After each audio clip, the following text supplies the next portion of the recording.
الحمد لله رب العالمين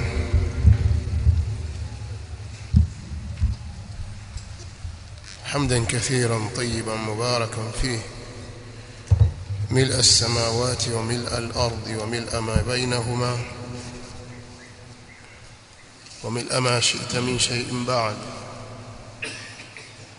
أهل الثناء والمجد أحق ما قال العبد وكلنا لك عبد اللهم لا مانع لما أعطيت ولا معطي لما منعت ولا ينفع ذا الجد منك الجد سبحانك اللهم لا علم لنا إلا ما علمتنا إنك أنت العليم الحكيم والصلاة والسلام الأتمان الأكملان على البشير النذير والسراج المنير نبينا محمد وعلى آله وصحابته أجمعين والتابعين لهم بإحسان إلى يوم الدين وسلم تسليما كثيرا أما بعد. Ndugu wana semina mliohudhuria katika semina hii, kwanza kabisa ninamuomba Allah subhanahu wa ta'ala biasmaihi alhusna wa sifatihi alula, kwa kupitia majina yake mazuri na sifa zake tukufu atukunjulie vifua vyetu kwenye kuifahamu haki na kuikubali na kuifanyia kazi na kuieneza haki hiyo, na tujalie sisi kuwa ni katika watu wake wema wanaoishi kwa ajili ya kumtumikia yeye subhanahu wa ta'ala. Hiyo ni sababu ya sisi kupata radhi zake subhanahu na kuingizwa katika aljanna na kuepushwa na moto. Ajalie vikao vyetu hivi viwe ni vikao vya kheri vyenye baraka na faida tele kwenye maisha yetu ya dunia na akhira tunakoelekea.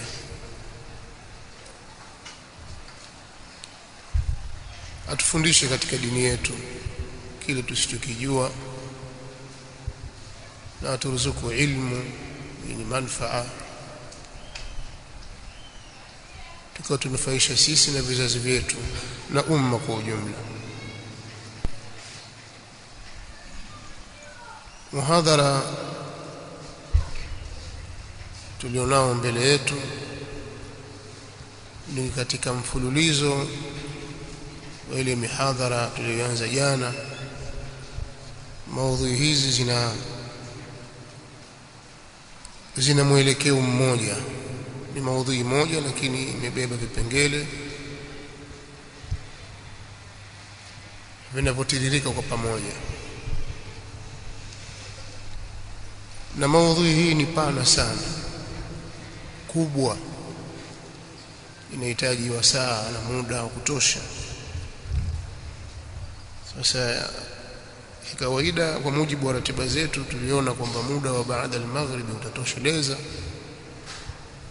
kwa mihadhara ikawa imewekwa baada ya salati al-maghrib, lakini kiuhalisia hasa haitoshelezi. Tutakuwa tunajitahidi kufumba mambo ili yaendane na wakati, tutakosa faida nyingi. Kwa hiyo uongozi ukaona kwa kuyazingatia maslahi ya waliohudhuria na wale walio mbali wanaosikiliza, mhadhara wetu uanze muda huu wa saa 11 mpaka kubaila al-maghrib.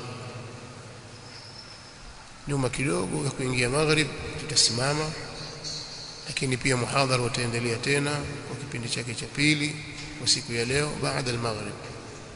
Pengine tutapata wasaa wa kutosheleza kwa kiasi fulani insha Allah. Palikuwa pamebakia vipengele viwili. baada ya kuifafanua manhaji salafu salih ni ipi, fadhila zake ni zipi, je kuna ulazima wa kushikamana nayo, ambao ulikuwa ni muhadhara wa jana. Unatakiwa pia uanze muda kama huu, lakini haikuwa hivyo, qadarullah wa ma shaa faal. Sasa leo tutakuwa na vipengele viwili. Kwa wakati wa sasa tutasoma kipengele kimoja, hatari ya mtu kupotoka kuiacha njia hii ya haki, hatari ya kuiacha njia ya salaf, au madhara, naweza kusema hivi, madhara itakayompatikania mtu kwa kuiacha njia ya salaf. Je, mtu atakapokuwa amepinda akakengeuka kuiacha njia ya salaf akafuata njia nyingine, atakuwa salama?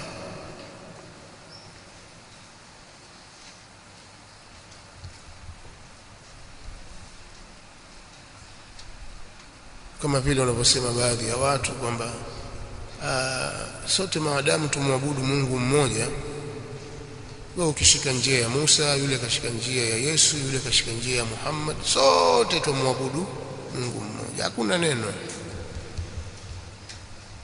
Kwa maana dini zote hizo ambazo watu wake wanajinasibu nazo na kwamba zina vitabu kutoka mbinguni, dini zote za sawa. Kwa hiyo hakuna haja ya mzozo, kwa sababu tumwabudu Mungu mmoja, sote ni wana wa Ibrahim. Ya nini kugombana? Kuna baadhi ya watu wanajinasibisha na Uislamu, wanazikubali fikra hizi, hawajui kwa sababu ya ujinga wao kwamba kuna aya ndani ya Qur'ani inayowakataa, waman yabtaghi ghayra al-islam dinan falan yuqbala minhu wa huwa fil akhirati min al-khasirin. Yeyote anayetaka dini nyingine isiyokuwa Uislamu iwe nayo ni dini, huyo hatakubaliwa. Haitoshi, na akhira yeye atakuwa ni katika waliopata hasara. Watu waliopata hasara atakuwa na yeye yumo. Haijalishi kwamba yeye ameamua kuifuata dini hiyo nyingine au amefuata Uislamu, lakini hiyo dini nyingine pia aiona ya sawa, hivyo itakavyokuwa. Lakini yoyote anayetaka dini nyingine isiyokuwa dini ya Kiislamu iwe dini, hilo halitakubaliwa kwake, na akhira atakuwa ni katika waliopata hasara. Kwa hiyo wachilia mbali ile njia tunaizungumza sisi, njia ya salaf, kuwa je kuiacha kufuata njia nyingine kuna madhara. Kuna watu wengine wanaona hata kuacha Uislamu hasa hakuna neno, maadamu umeushika Ukristo au Uyahudi, wewe waabudu Mungu kupitia Musa au kupitia Isa, basi sawa, tutakwenda kukutana na Mungu wa mbinguni. Zote hizo ni njia tumwabudu Mungu mmoja. Hii ni fikra ya kikafiri, haifai kwa Muislamu kuwa nayo. Inna ad-dina 'inda Allahi al-Islam, hakika dini ya haki mbele ya Allah ni Uislamu. Alipokuja Mtume Muhammad sallallahu alayhi wa alihi wasallam, baada ya fatra min ar-rusul, aliletwa Mtume sallallahu alayhi, baada ya kukatika utume aliletwa Mtume sallallahu alayhi wasallam na sheria mpya. Mila ni ile ile mila ya Ibrahim, lakini sheria zikawa ziko tofauti, ikazifuta sheria zote zilizotangulia. Kwa hiyo mtu hawezi kuwa Muislamu mwenye kufuata mila ya Ibrahim ila amfuate Mtume Muhammad sallallahu alayhi wa alihi wasallam. Mtume huyu Muhammad sallallahu alayhi wasallam amekuja na mila moja tu, na jana niliwasomea hadithi ya Mtume sallallahu alayhi wasallam aliposema, wasataftariqu ummati ala 73 firqa, ala 73 firqatan, na umati wangu huu utagawanyika kwenye mapote au makundi 73. riwaya nyingine inasema ala 73 milla, juu ya makundi na milla 73.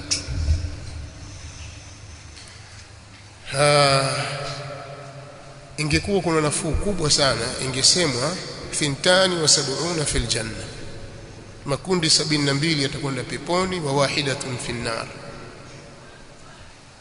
Pangekuwa na udhuru hapo wa kukhalifu njia ya Mtume Muhammad sallallahu alaihi wasallam, au kukhalifu kwamba hawe shika hii mimi nitashika kule, yule atashika kule, pengine yangu mimi ni ile 65 wewe yako ni 47. Lakini Mtume sallallahu alaihi wasallam akasema yale 72 yote yatakwenda motoni isipokuwa mila moja au kundi moja. Mtume sallallahu alaihi wasallam aliulizwa na maswahaba, kwa sababu ni jambo la kushtua hili, watu wakapatwa na mshtuko, ni kina nani hawa? Akasema Mtume sallallahu alaihi wasallam, ma kana alayhi, katika baadhi ya riwaya pana al-yawma, ma kana alayhi al-yawma, ma ana alayhi al-yawma wa ashabi, ma ana alayhi al-yawma wa ashabi. Ni lile kundi lililokuwa katika ile hali ambayo, kundi litakalokuwa katika ile hali ambayo mimi na maswahaba zangu tuko katika hali hiyo hivi leo, wanaamini kama tunavyoamini. Na ndio maana Qur'ani ilipokuwa ikiwasusuaza na kuwabeza Mayahudi na Manasara na washirikina, ikapiga mifano au ikaleta uoanisho katika imani kwamba wale hawawezi kuamini mpaka waamini kama mlivyoamini nyinyi.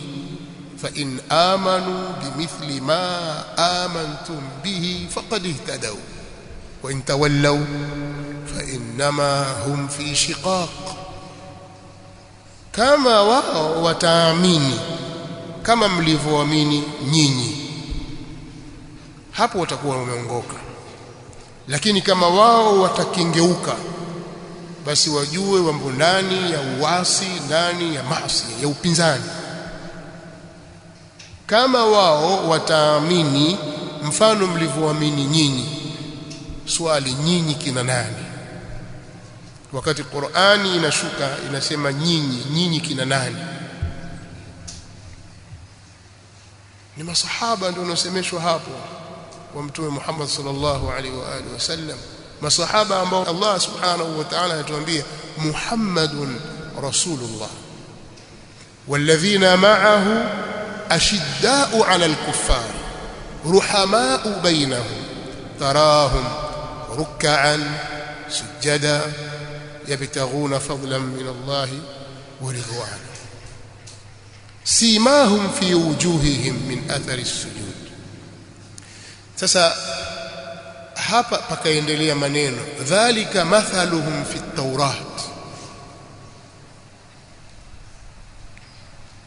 Allah subhanahu wa ta'ala anasema Muhammad yeye ni mtume wa Allah, na wale walio pamoja naye ni wasusuavu wakali mno kwa makafiri, hawana mchezo, lakini wenye kuhurumiana wao kwa wao,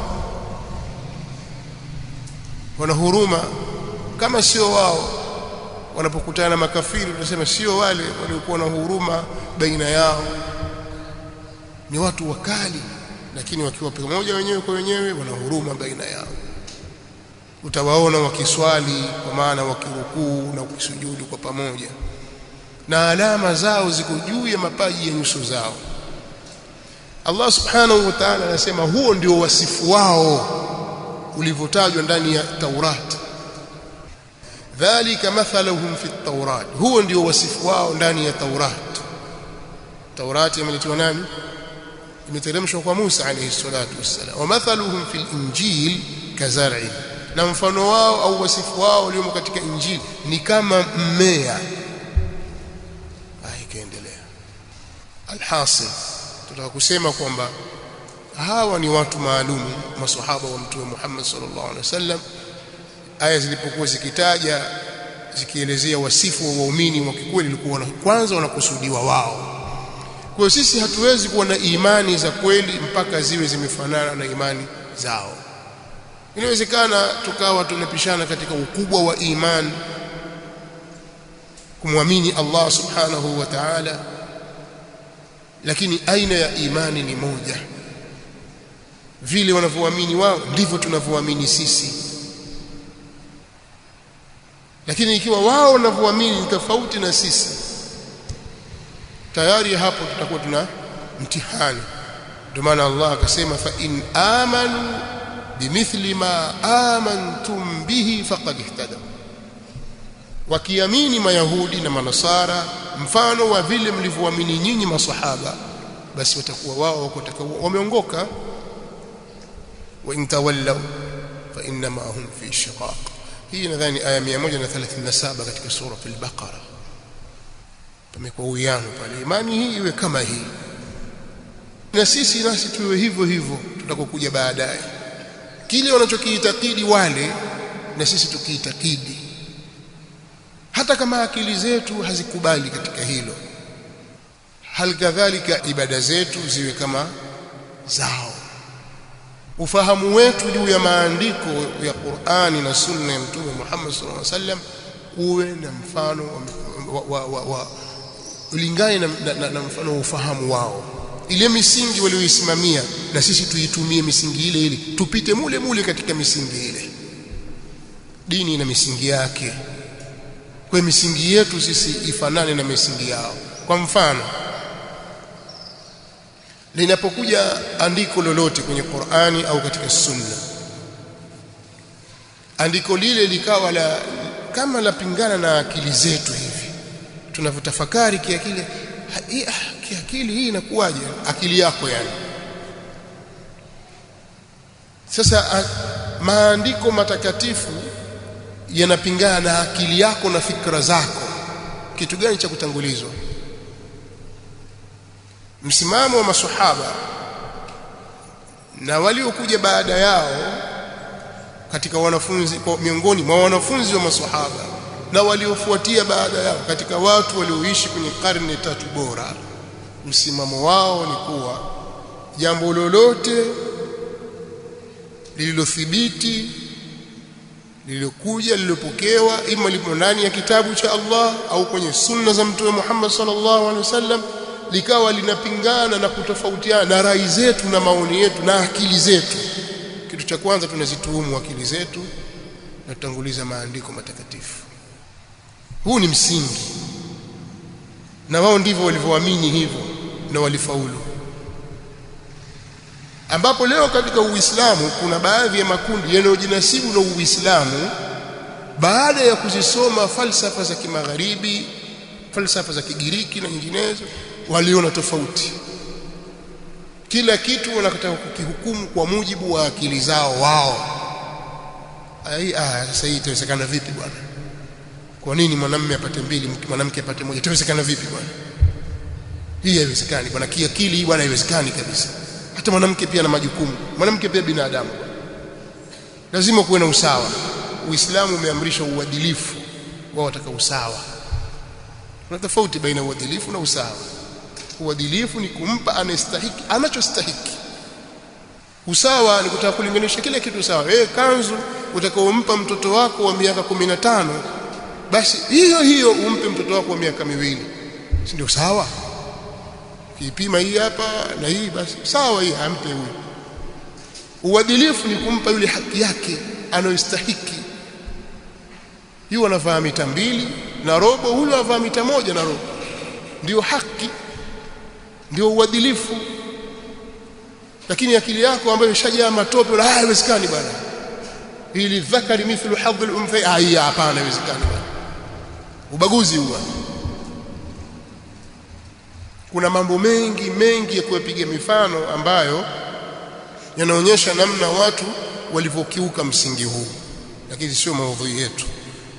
Nataka kusema tu kwamba sisi tunatakiwa tufuate ile misingi waliopita juu yake masahaba wa Mtume Muhammad sallallahu alaihi wasallam na waliofuatia baada yao. Tukifanya hivyo tutakuwa tumesalimika. Tukienda kinyume na hivyo tutaingia katika maafa makubwa kabisa, na madhara yake yatarudi kwa mtu mmoja mmoja, jamii na umma kwa ujumla. Kwa hiyo kuna hatari kubwa. Tunatakiwa tubaki katika msimamo na njia waliosimamia watangulizi wetu wema. Tuna wahenga wetu sisi, watangulizi wema katika dini ya Allah subhanahu wa ta'ala, katika mambo ya itikadi, mambo ya ibada zetu, namna ya kuziendesha ibada hizo na kuzipitisha, kuzitekeleza kwa kila namna yake, misingi yake, misingi ya ibada na aina zake na kiwango chake. Vitu vyote hivi vitakiwa vizingatiwe kwa waliotangulia. Lakini pia katika upande wa suluk na tabia na mwenendo katika maisha yetu ya kila siku na miamala yetu. Uislamu umetufundisha sisi miamala na kumpa kila mwenye haki yake. Hili pia tulizingatie kwa mujibu wa misingi ya as-salafu salih. Kuna haki ya nafsi yako, kuna haki ya baba kwa mtoto wake, kuna haki ya mtoto kwa baba yake, kuna haki za ndugu zako waliozaliwa nao katika family, baba mmoja mama mmoja, baba mmoja tu au mama mmoja tu. Ndugu zako wa karibu na ndugu zako wa mbali wana haki zao. Kuna haki za majirani, kuna haki za wakubwa ambazo wadogo watakiwa wawatekelezee wakubwa na wakubwa wawatekelezee wadogo haki zao. Kuna haki za mtu mwenye ilmu kwetu sisi, alim, mwana wa chuoni ana haki yake ambayo wale watu walio chini yake watakiwa wampe haki ile. Kuna haki ya mwana wa chuoni kwa watu wake walio chini yake, ana haki atakiwa asitekeleze kwao. Kuna haki za watawala, huyu ni kiongozi anatawala, anaongoza watu. Kuna haki ambazo raia watakiwa wamfanyie yeye, na kuna haki za kiongozi kwa raia wake. Yote haya yamejengwa katika misingi. Ukiangalia al-Qur'an al-Karim, ukiangalia as-Sunnah an-Nabawiyya sharifa, ukiangalia ufahamu na mwenendo wa maswahaba wa Mtume sallallahu alaihi wasallam na as-salafu kwa ujumla, salafu salih, utakuta kuna ufafanuzi wa kutosheleza katika hili. Fa'ati kulli dhi haqqin haqqahu, mpe kila mwenye haki, mpe haki yake.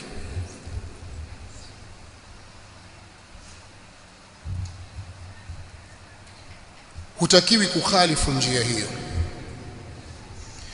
na mukhalafa au kwenda kinyume na njia hiyo inawezekana ikawa ni katika upande wa itikadi au upande wa ibada, kwa kufuata, kwa kuitekeleza visivyo ilivyofunzwa, kadhalika kufuata matamanio ya nafsi. Mukhalafa au kwenda kinyume kwa aina yoyote katika maana hizi au katika sehemu zitatu nilizozitaja ni kujiingiza katika hatari na maangamivu, kwa sababu njia ishachorwa na Mtume Muhammad sallallahu alaihi wasallam. Wajibu wetu sisi ni kuipita. Ukikengeuka nje ya mchoro, ukikengeuka ile njia aliyoichora Mtume Muhammad sallallahu alaihi wasallam, utaifuata njia ya shetani kwa kiasi cha kule kukengeuka kwako. Pengine unaweza kuchepuka kidogo, ukaingia kwenye kijinjia kidogo tu, au ukaingia sana ukatokomea moja kwa moja huko, wal-iyadhu billah. Lakini kukengeuka kuiacha njia ya Mtume sallallahu alaihi wasallam, hatari yake si ndogo, balaa lake ni kubwa. Wa anna hadha sirati mustaqiman fattabi'uhu wa la tattabi'u as-subula fatafarraqa bikum an sabili dhalikum wasaakum bihi la'allakum tattaqun. Bila shaka ni aya 153 ya suratul An'am. Hii ndio njia yangu iliyonyooka. Jana nimeelezea aya hii. Hatutakiwi kuikhalifu, ifuateni Kwa hiyo kwenda kinyume na njia hii ni kujipelekea kwenye maangamivu ya kuingia motoni kwa mujibu ya hadithi, kulluha fi nnari illa wahida. Qila ma hiya ya Rasulullah? Qala ma ana alayhi alyawma wa ashabi. Lakini pia ziko sababu zinazopelekea kuingia kwenye hatari hii ya kwenda kinyume na njia ya Mtume Muhammad sallallahu alaihi wasallam. Miongoni mwa sababu hizo ni ujinga wa kutokuijua dini.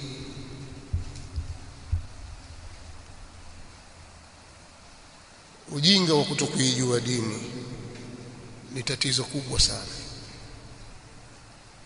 Watu wengi wanaoingia katika upotevu wanapotezwa kwa sababu ya ujinga. Haya aliyatolea ishara Mtume Muhammad sallallahu alaihi wasallam hasa katika wakati huu, yani hasa nyakati za mwisho. Mtume sallallahu alaihi wasallam anasema inna Allaha la yaqbidhu al-ilma intiza'an yantazi'uhu min al-ibad ولكن يقبض العلم أو ينتزع العلم بقبض العلماء حتى إذا لم يبق عالما. فيما يقول رواية حتى إذا لم يبق عالما اتخذ الناس رؤوسا جهالا فسئلوا فأفتوا بغير علم فضلوا وأضلوا. Haya maneno yamepokewa kutoka kwa Mtume Muhammad sallallahu alayhi wa alihi wasallam. Maana yake anasema Allah subhanahu wa ta'ala yeye haiondoshi ilmu kwa kuinyakua. Watu wamesoma, wamejitahidi katika jambo la ilmu na wanasomeshana, alafu elimu imeondolewa. Haiondoki hivyo ilmu. Elimu itaondolewa kwa kuondoshwa wanawazuoni, kwa kufishwa wanawazuoni. Ikawa wanawazuoni wapo, watu hawataki kusoma, alafu wafa na elimu zao. Wakishaondoka wanawazuoni, ikafika wakati sasa hakubakishwa mwana wa chuoni yoyote. Hakuna mwana wa chuoni. Watu ukitafuta historia zao za kusoma ni za kuungaunga, hawakudumu katika jambo la ilmu, wababaishaji.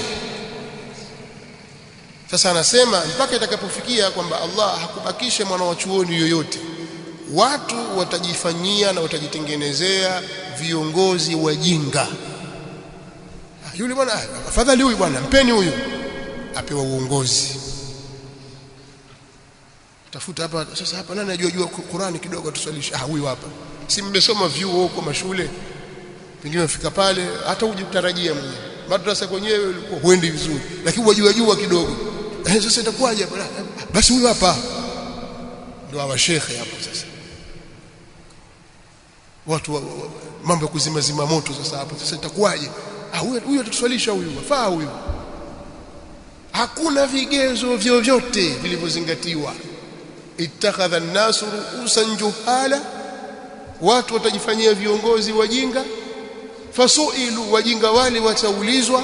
Faaftau bighairi ilmi, na watatoa fatwa pasi na ilmu. Hivi wajitolee fatwa tu. Fadhallu wa adallu, watapotea na watapoteza watu.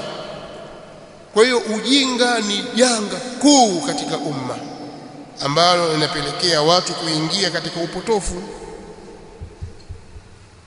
Miongoni mwa sababu za kupotoka kuiacha njia ya haki ni ujinga wa kuijua dini ya Allah subhanahu wa ta'ala na kuijua misingi ya salafia. Lakini pia kutokuichukua elimu kutoka kwa wanawazuoni walezi. Mtu anaweza kusoma, sasa hivi kuna njia nyingi za usomaji, ukasoma online, hata shekhi wako humjui nani, ukasoma kwenye mitandao huko, ukamsikiliza huyu, ukajikuta una elimu nyingi. Kila kitu unaweza kukitolea maelezo kwa sababu ya kufuatilia kwako mambo. Lakini elimu hukuichukua kutoka kwa ulama wa rabbani, hukukaa kusoma.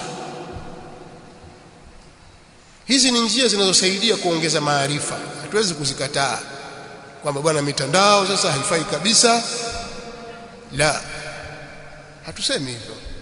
ni katika vitu vyenye kuongeza na kuchagiza katika suala la maarifa, lakini sio kwamba ndio mwanzo ndio mwisho watu kwamba sasa vyuo vifungwe, madarasa zifungwe, haina haja tena. Kwa nini? Kwa sababu mitandao ipo. Kuna watu wana fikra hizo, lakini skuli waenda hawasemi kwamba skuli nazo zifungwe.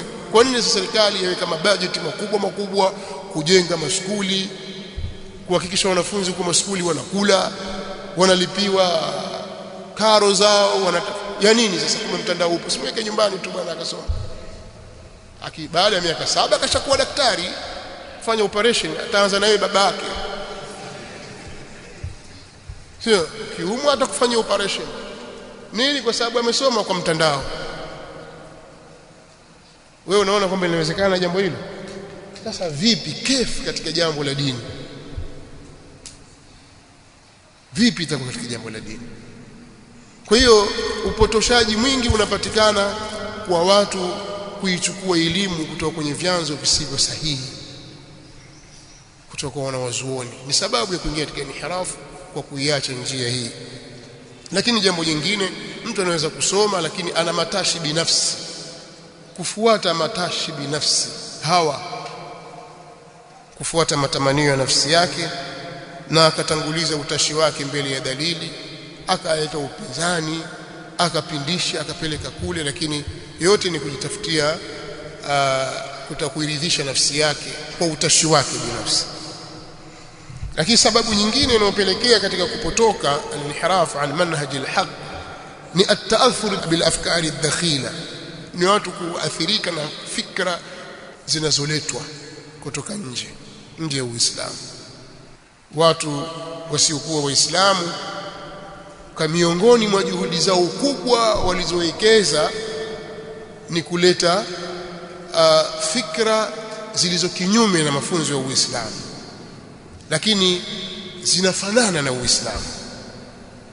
Hawezi kukwambia moja kwa moja kwamba riba halali bwana, riba halali bwana. Atakuletea muamala unaofanana na wa Kiislamu ili akuchanganye katika lile, ili ule riba. Atakuletea fikra inayofanana kwa mbali na Uislamu ili uipokee fikra ile, lakini ndio inakutoa katika Uislamu. Hapa mimi nina mifano mingi sana ya makundi mengi sana yanayoonyesha namna ilivyoathirika na fikra kutoka nje. Lakini makundi yote hayo au fikra zote hizo, kinga yake kuu ni ilmu sahihi kutoka kwenye vyanzo sahihi, lakini pia manhaji sahihi ndio dawa yake. Kwa nafikiri makafiri walilala baada ya vita vya msalaba na kuhakikisha kwamba Waislamu wametoka Spain, hawako tena Ulaya, na wao sasa wana nguvu. Katika mambo walioyapanga makafiri, Mayahudi na Manasara, ni kuhakikisha wanaingia kwenye miji ya Waislamu kwa njia 3. Njia ya kwanza ni kuwatawala kimabavu, unaoitwa ukoloni, wenyewe al-istimar. Kundi hili limeingia kwa ajili ya kuzipora mali na rasilimali za nchi zote zilizokuwa zao. Wakagawana nchi hizo, wakaingia katika nchi, wakakomba rasilimali zao. Walitumia njia hiyo ya kiutawala na kimabavu kwa silaha. Tunasikia wakoloni kama walivyokuja Wareno, walivyokuja Wajerumani, Wadachi, walivyokuja Waingereza, Wataliano, Wabelgiji na wengineo. Alhasil walitumia njia hiyo, na njia nyingine ni njia wanaita njia ya tabshir wa mishonari, kwamba wanakuja kutangaza dini na neno la Mungu, lakini wakiwa wanalindwa na hawa wenye silaha huko nyuma. Na njia ya 3 ni almustashriqun, wataalamu maalum waliopelekwa katika baadhi ya nchi za Kiislamu kwenda kuusoma Uislamu, kina Arendt Jan Fensik Mholanzi na wenzake, kundi kubwa la watu kwenye karne ya 19.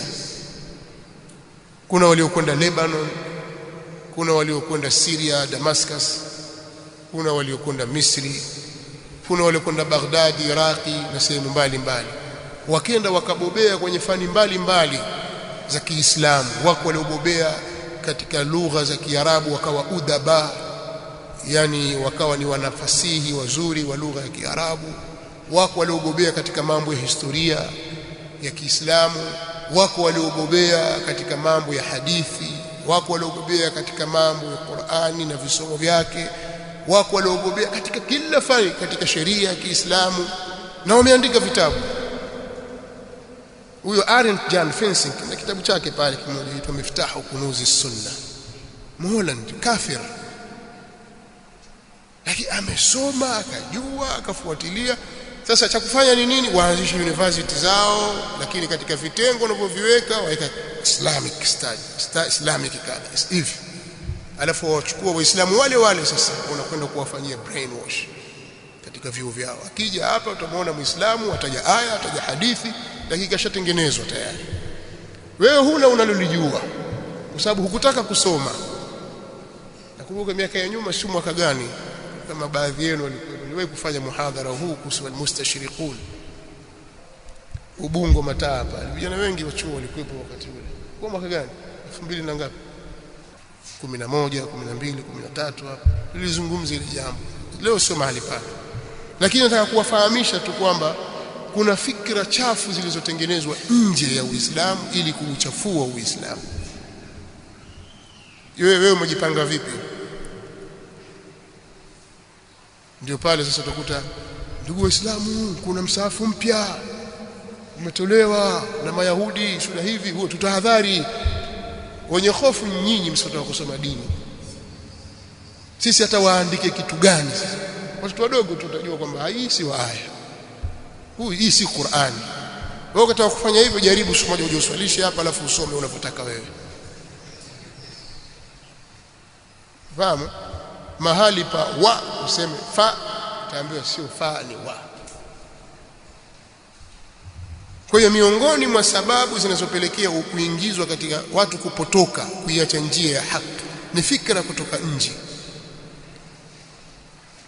Na fikra kutoka nje itaathiri ikiwa ndani ni kubovu, ndani yetu sisi. Lakini ndani kukiwa imara, kwa maana sisi tuna manhaji sahihi na ilmu ya sawa sawa, haiwezi kutuathiri fikra hiyo, bali tutapambana nayo kielimu. Miongoni mwa sababu nyingi, ziko sababu nyingi tu, lakini mtu anaweza kupotoka kwa sababu ana wafuasi wengi, followers wake ni wengi, ana milioni 10, 20 na basi anapata ghurur. Akisimama mbele za watu 10,000, 20,000 watamsifu.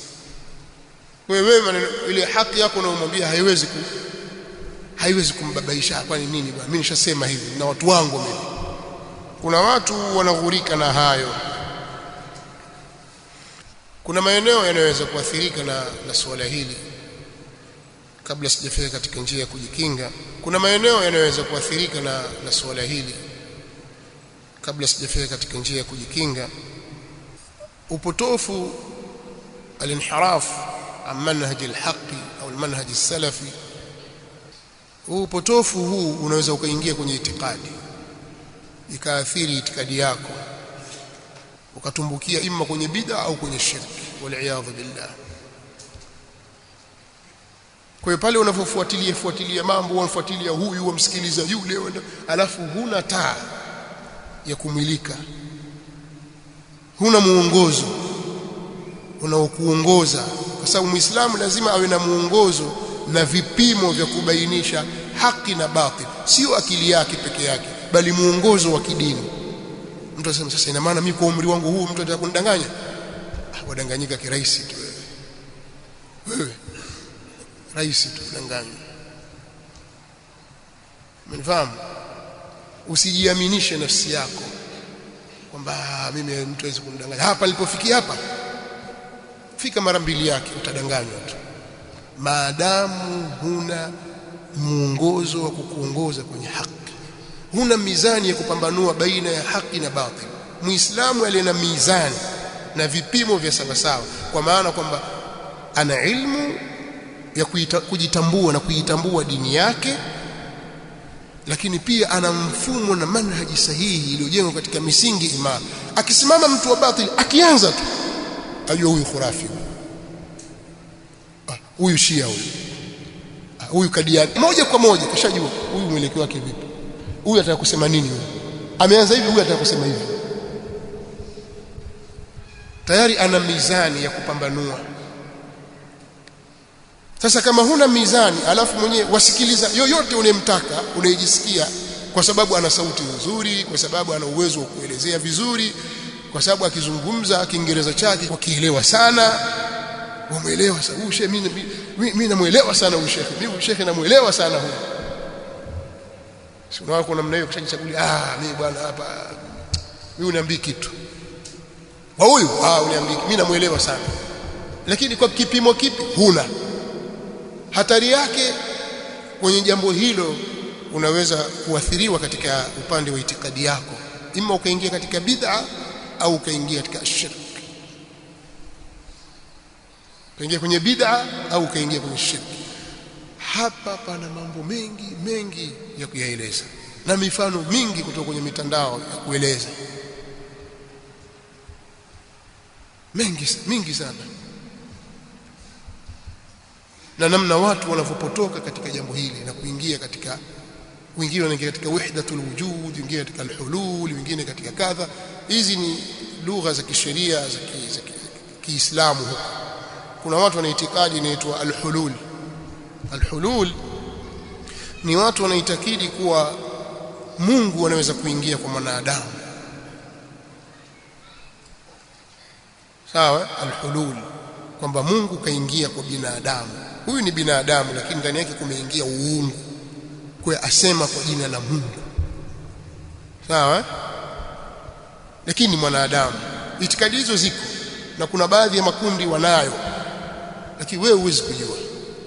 Na kuna itikadi ya wahdatul wujud. Wahdatul wujud kwamba vyote unavyoviona wewe, ukiona hivi umemuona Mungu. Mungu yuko kwenye vyote. Ukitazama jua, ukitazama mwezi, ukitazama mtu, ukitazama ng'ombe, nguruwe, kuku, paka, nani, unamuona Mungu. Wako watu wana itikadi hii ambayo wahdatul wujud. Lakini kuna watu wana itikadi ya wahdatul adyan, na wanaifanyia kampeni muungano wa dini zote za wana wa Ibrahim. Wakatengeneza mikusanyiko yao na mikutano yao kwa jina la maridhiano, kwa jina la sio kufanyaje. Waislamu waenda huku, Wakristo waenda huku, wafanya hivi, yani mambo kama haya. Mambo yapo yanafadhiliwa na Amerika, lakini yote ni kutaka kuudhoofisha Uislamu na dini mseto wanataka kuleta yote, kwa sababu ushajua dini hii imefeli kwa walimwengu. Iliyobaki ni Uislamu. Sasa ili Uislamu uishe, lazima tuuchanganye na hizi nazo. Lakini wanakuja na falsafa na fikra za ajabu kiasi ambacho wewe huwezi kukubaini.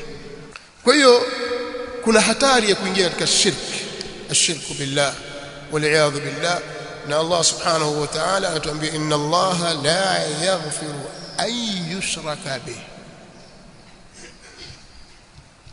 wa yaghfiru ma duna dhalika liman yasha. Allah hatasamehe mtu akifa na shirki, Allah hatamsamehe. Allah hatasamehe kushirikishwa yeye na kitu chochote. Lakini pia katika ibada hatari inaweza kupata, kama ikiwa umepatwa na inhirafu katika ibada, ni kukataliwa amali. Man amila amalan laysa alayhi amruna fahuwa rad. Yoyote atakayetenda amali ya aina yoyote, ibada ya aina yoyote ambayo haiko katika mafunzo yetu na utaratibu wetu, amali hiyo itakataliwa, itarudishwa, haitakubaliwa. Hata kama wewe utaona ni nzuri, wajua mimi nafanya hivi, nimefundishwa mimi na shehe wangu nifanye hivi na vile, lakini kama haiko katika amri ya Mtume Muhammad sallallahu alaihi wasallam na mafunzo yake, hiyo haitakubalika. Katika akhlaq, hatari yake itakuja katika kuenea imma ghulu au tafriq. Maana yake ni nini? Ukipotoka katika upande wa akhlaqi za kidini, ima utavuka mpaka utavuka ule mpaka uliowekwa na sheria. Pengine ukamuona Muislamu mwenzako kafiri kwa sababu ushajazwa fikra. Wajua hawa Waislamu hawa hapa wote sio Waislamu, wote makafiri. Hawa viongozi watawala wa Kiislamu wa nchi za Kiarabu wote wanafiki hao, wote makafiri hao. Kwa nini? Hawa makafiri hawa. Hawa sio Waislamu hawa. Hizi ni fikra wanazo Waislamu wengi. Kwa sababu ya matukio fulani. Limetokea hili basi yule kafiri, yule si Muislamu, yule mnafiki. Na pengine baadhi yenu hapa mpo. Watu wa Gaza uliwa kule bwana, Waarabu wamekaa kimya, wanafiki wale. Makafiri. Kwa hiyo kuna hatari ya kupotoka kiakhlaq ukaingia kwenye ghulu. Ghulu ni kuvuka mpaka, ukakiweka kitu zaidi ya mahali pake panapostahili, imma kwa kumweka mtu kwenye daraja Muislamu ukamweka kwenye ukafiri, au kafiri ukamfanya kuwa ni Muislamu, pia ni ghulu. Kama vile kumpa Isa mwana wa Maryam sifa za uungu kwamba yeye ni Mungu, hii ni ghulu. Au kumpa Mungu Allah jalla wa ala sifa za kiumbe, kumfanya Isa mwana wa Maryam, Uzair na wengineo. Kwa hiyo kuna hatari za kiakhlaq zinaweza kutokea, au kuzembea katika jambo la dini, ikawa wewe kwako wewe hata jambo la ukafiri kwako wewe waliona sawa. Si jambo hili si ukafiri, haina bwana kila kitu kufuru. Mziki pia ufai mziki, bwana. Unaona, hii ni hatari ya kupotoka kiakhlaqi katika dini. Unaweza ukazidi ukaharamisha yaliyohalalishwa, au ukazembea zaidi ukayaona ni halali yaliyo haramu. Leo kuna Waislamu wangapi ukiwatajia swala la mziki, mziki pia haufai. Bwana itakuwaje bwana? Muislamu leo ahoji kwamba je, mziki mziki pia bwana? Mmezidi sasa. Unajua Uislamu wa siasa kali huo. Siasa baridi ni ipi? Ndio ya bongo flavor au bolingo, singeli, vitu gani? Ndio hiyo taarabu na vitu gani? Ndio Uislamu ule wa kawaida. Sasa unajua wewe Uislamu wangu ule wa kawaida. Wa kawaida ni kukubali mziki, umealikwa mahali kwenye harusi, basi siku moja wacheza, ndio kawaida. Yani usiwe siasa kali. Sasa huu wa kawaida ndio wa Mtume sallallahu alaihi wasallam, au huu wa kawaida ni wa babu yako? Lakini ni upotofu umeingia katika akhlaq, na akhlaqi na pia vile vile kufisidika miamala ikawa mibovu, kwenye kuuza na kununua, kukopeshana. Yani mtu kukopa alafu kwa halipi ni kitu cha kawaida tu. Walipo utalipa vipi bwana? Atakuja na maneno matamu, mkopeshe bwana, wajua mimi ndugu yako hivi. Haya, mpe. Ukishampa basi ulipo wewe samee, shukuru Mungu. Mtasumbuana na pengine urafiki utakufa kwa sababu ulimkopesha, mpaka utajuta kwa nini nilimkopesha. Akhlaq hatari yake inapokuwa imefisidika inakuwa namna hiyo. Muda naona unasogea sana. Na mingine hatari yake katika wahda wa umma ule ikiingia hatari zikaja kwenye itikadi, kwenye ibada, kwenye akhlaq, lakini pia katika mshikamano wa umma wa Kiislamu. Upotofu wa kitabia, upotofu unaweza kuingia katika mujtama, basi unaweza kuathiri watu kuiacha ile manhaji ya haki, unaweza kuathiri katika upande wa kudhibiti umoja wa umma, vakaingia mifarakano isiyokuwa na misingi yoyote, haichungi misingi ya haki. Sisi tunataka tupendane kwa ajili ya Allah subhanahu wa ta'ala, na tutengane kwa ajili ya Allah subhanahu wa ta'ala, si vinginevyo. Sisi Waislamu tumewekewa kitu cha alhubbu fillah walbughdhu fillah, kupendana kwa ajili ya Allah na kuchukiana kwa ajili ya Allah. Mtu anapoharibu katika jambo la dini, nitamchukia kwa kadiri ya vile alivyoharibu. Lakini pia kutaingia swala la at-tahazzub, kuweka vikundi, kikundi changu hiki, chama changu hiki, na at-ta'assubul a'ma. Pataingia ukabila, umiji. Hatari hii ya watu kupotoka katika njia ya haki, ikawa huyu anambagua huyu kwa sababu ya chama, au huyu na yule wanabaguana kwa sababu ya kabila. Yule sio kabila yangu mimi. Huyu nampenda kwa sababu mtu wa kabila langu, hata kama amepotoka.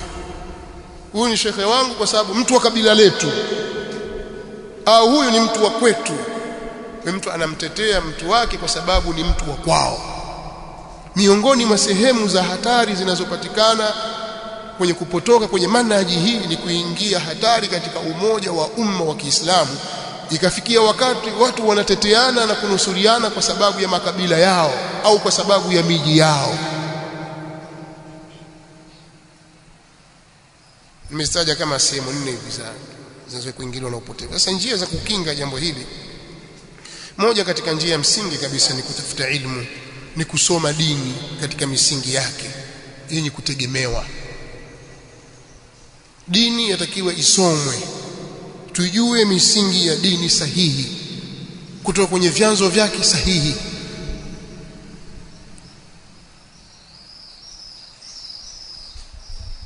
Sheikh Abu Hashim Allah yahfadhu hafidhahu Allah ta'ala atakuja kuzungumzia swala la ilmu, lakini shikeni maneno haya.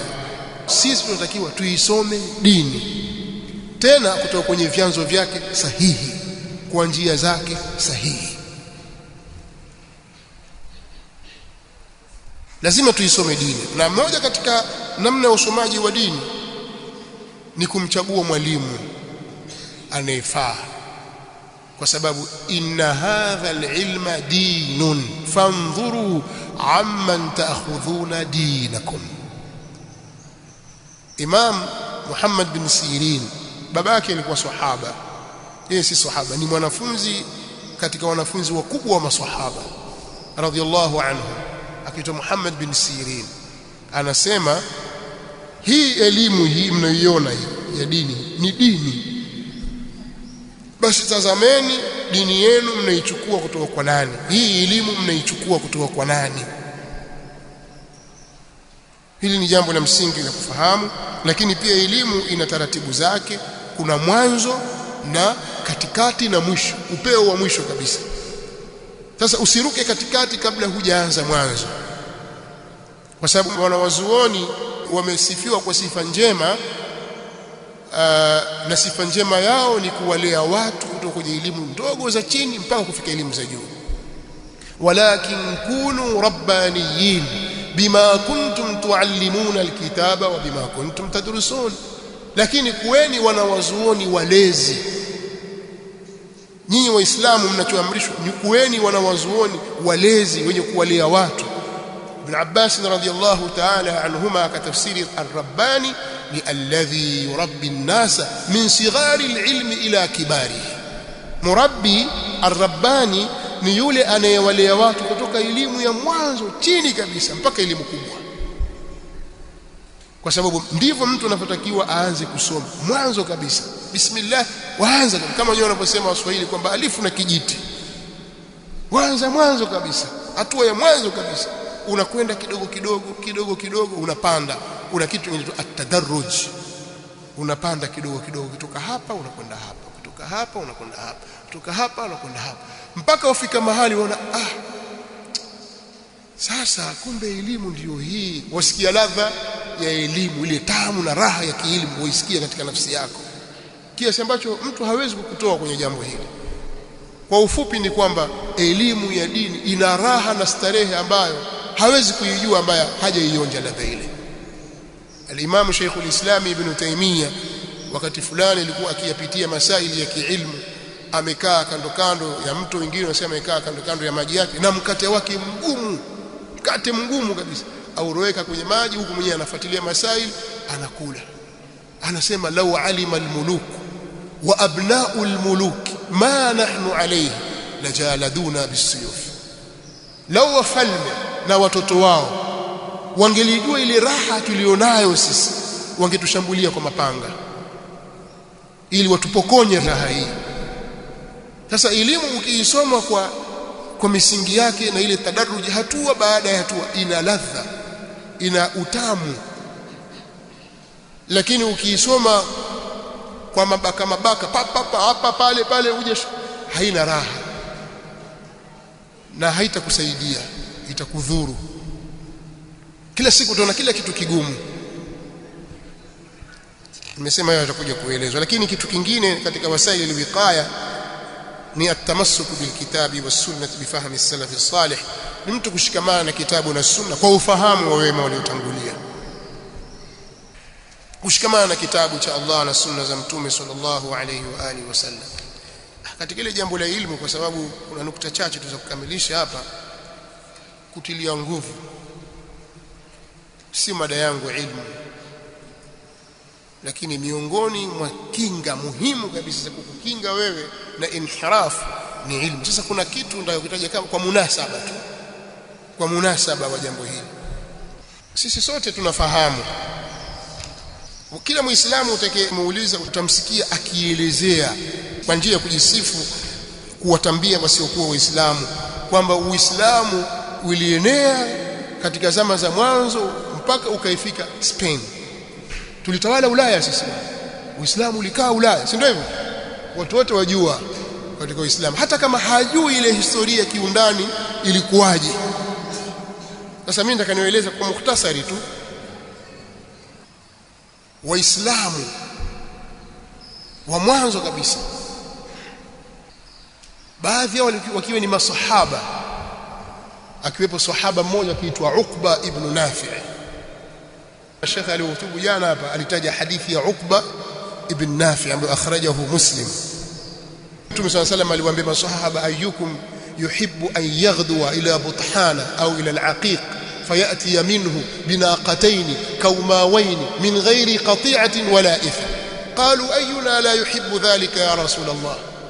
فقال أن يغدو أحدكم إلى المسجد فيتعلم منه آيتين خير له من ناقتين، وثلاث خير له من ثلاث، وأربع خير له من أربع، ومن أعدادهن من الإبل. صحابة يتوى عقبة ابن نافع. عقبة ابن نافع هو رضي الله عنه ni katika masahaba waliotoka jihad fi sabilillah, wakaja mpaka kaskazini mwa Afrika. Wao ndio walioleta Uislamu kaskazini mwa Afrika. Hiyo Afrika yenyewe, Afrika ni Tunis, nchi ya Tunisia ndio hapo Afrika hapo. Wale watu walioko Libya, Tunisia, Algeria, Morocco, yani ile kaskazini, si Waarabu asili yao, ni watu wetu Amazigh, Babaz, Barabira, yani mabarbar, wenyeji wa sehemu ile. Masahaba wakaja wakaingiza Uislamu pale, watu wakasilimu, lakini hawakusogea sana ndani huko. Wakakaa kiasi kilichokaa, dola ikapata nguvu pale, alhamdulillah. Ukajengwa mji wa Qayrawan.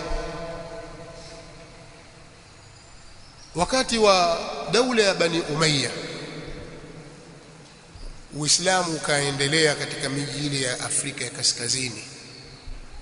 Pia Uislamu ukafika huku kwetu katika mwambao wa Afrika ya Mashariki katika wakati wa Abdul Malik bin Marwan.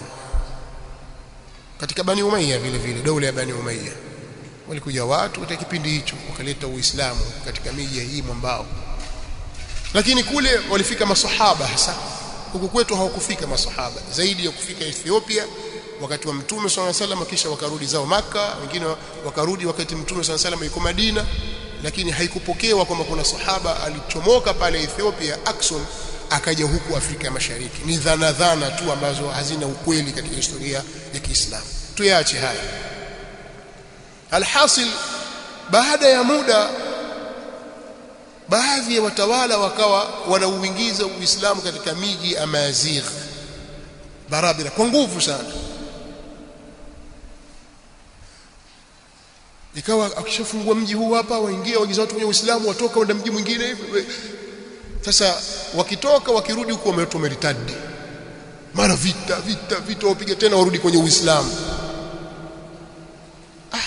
ikawa ni jambo kubwa sana, mpaka alipokuja mtawala mmoja akiitwa Musa ibn Nusair. Musa ibn Nusair akafikiria, kwa nini hawa watu wanaritadi? Yeye akapiga marufuku harakati zile za haraka haraka, akasema hivi, tunakwenda kuwalingania watu kwenye mji fulani, tukifika tunapiga kambi, tunawasomesha dini mpaka waijue. Ikawa akifika kwenye mji anakaa pale, kama amefika Tripoli mathalan, akaa anawasomesha watu, anaagiza masahaba kutoka Sham, kutoka Misri, au tabi'in kutoka Sham, kutoka Misri, kutoka Yaman, kutoka Hijaz, Joni, wanakuja wanasomesha watu dini, wameelewa, tunahama mji mwingine. Wakaenda mpaka Sahara ya Magharibi huko Morocco, mpaka katika miji ya Casablanca, wakaichukua miji yote ile. Lakini ikawa sasa watu wana ilmu, wameukubali ule Uislamu kwa ilmu. Kwa sababu hiyo sasa ndio wakapatikana kina Tariq bin Ziyad. Tariq bin Ziyad ni barbari, kwa Mwarabu, ni kamanda mkubwa kabisa. Aliingia kwenda kufungua kule katika nchi za Spain, Andalus. Andalus ikisemwa ni nchi mbili, sio nchi moja. Kwa sasa ni nchi mbili. Ikisemwa Andalus ni Hispania na Ureno, ndio Andalus yote ile ni Andalus, Hispania na Ureno, Portuguese. Lisbon, Uislamu ukafika Lisbon, lakini kwanza ulianza kufika Barcelona, Madrid, Cordoba na miji hiyo, mpaka kaskazini magharibi mwa Ufaransa, bado kilomita 75 kuingia Paris. Wakasimama pale, walipojaribu palitokea mauaji makubwa sana pale, Waislamu wakajizuia pale, lakini ikawa miji yote ile iko. Lakini njia waliokuwa wakiitumia ni kuhakikisha kila wanapofika wanapiga kambi, wanawafundisha watu ilmu, waufahamu Uislamu, waupokee Uislamu kwa ilmu, si kwa mabavu, kwa ilmu. Ndio pale likaingia jeshi la watu 50,000 katika Amazigh, Spain. Wakapatikana ushindi mkubwa. Wanawazuoni wanafananisha ushindi ile kama ushindi wa Al-Qadisiyya, ushindi mkubwa wa kuiteka Spain. Amazigh 50,000 walioslimu, lakini baada ya kuusoma Uislamu. Lakini angalia tatizo leo, watu walipokuwa hawakuusoma Uislamu, kila baada ya muda mfupi walikuwa wanaritadi. Wakifanya hivi maana wameritadi. Mna kazi ya kuwazuia tena, kuwalinda, kuleta jeshi na kuwalinda, rudini tena kwenye Uislamu. Hayo mambo yamekaririka marati, si mara moja wala mara mbili, mpaka ulipokuja kampeni ya kufuta ujinga na kufundisha watu ilmu. Spain ikachukuliwa, na kwa taarifa yenu Uislamu ulikaa Spain miaka 805. Ukisoma historia utaona maendeleo yote katika umma, katika ulimwengu, yalianzia huko Spain, huko Andalus. Yani haya maendeleo ya kidunia wazungu wamesoma huko. Hiyo sio maudhui yangu, lakini nimeona nilete kwa faida kwamba bila ya kukinga sisi hii manhaji yetu na njia yetu na Uislamu wetu kwa elimu, kazi bure. Kwa sababu katika asbabu za wiqaya, sababu za kuleta kinga, tusiingie kwenye hatari ya kupotoka kuiacha njia ya haki, ni lazima elimu ipewe kipaumbele. Na tunaposema elimu hapa, kauli mbiu yetu ni elimu ya kuijua dini, misingi ya dini. Mwingine anakuambia elimu ni elimu tu, elimu ni elimu tu, zote ni elimu, kupambanua. Hapana, wewe ushasoma, umekuwa engineer, haya tuswalishe sasa, waweza? Umesoma, umekuwa daktari, haya hutubu sasa, somesha ilmu sasa, waweza? Ni vitu viwili tofauti, fani hizi ziko tofauti. Na inapohimidiwa ilmu, basi huhimidiwa ilmu ya kumjua Allah subhanahu wa ta'ala. Ya'lamuna dhahiran min alhayati ad-dunya wa hum 'anil akhirati hum ghafilun.